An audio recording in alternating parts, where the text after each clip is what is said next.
Le tribunal administratif du logement a rendu son verdict.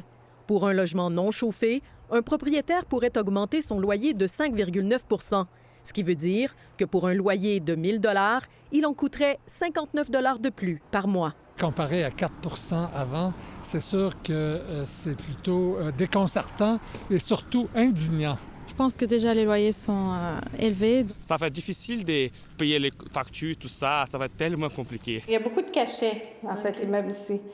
La propriétaire Kim de Montignac voit cela d'un autre œil. Elle a vendu 3 immeubles, comme celui-ci, un des 6 qu'elle possédait. Avec la hausse des taux hypothécaires, c'était devenu insoutenable. Depuis 2023 là, que je dors pas parce que mes immeubles ne se payent pas. Je dois débourser à tous les mois des montants. C'est environ entre 1 000 et 1 500 par mois par immeuble. Donc, que je devais débourser. Chaque année, le tribunal détermine un outil de calcul pour déterminer les hausses de loyer, selon notamment les dépenses de l'immeuble, l'entretien, les travaux et les taxes. La Corpic soutient qu'il y a eu un point de rupture depuis les années 2000 entre la hausse et le taux d'inflation.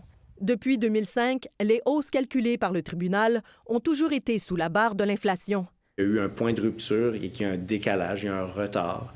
Et ça, c'est pas sans conséquence là, pour le maintien, l'entretien des immeubles. Cette hausse était donc nécessaire selon la Corpic, mais pour les comités de logement, c'est la catastrophe. Il y a une urgence d'agir et il est absolument nécessaire que le gouvernement du Québec mette en place un gel de loyer. Pas question de s'ingérer dans le domaine privé, dit Québec. Il y a un enjeu d'abordabilité, il y a un enjeu de disponibilité. Il faut augmenter l'offre de logement, ça a un effet domino sur toutes les catégories. Il y en a 24 000 en construction en ce moment, puis à chaque mois, il en sort des nouveaux sur le marché.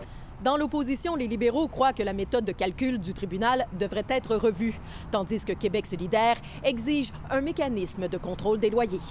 Ici Marie-Josée Paquette-Comeau, Radio-Canada, Montréal.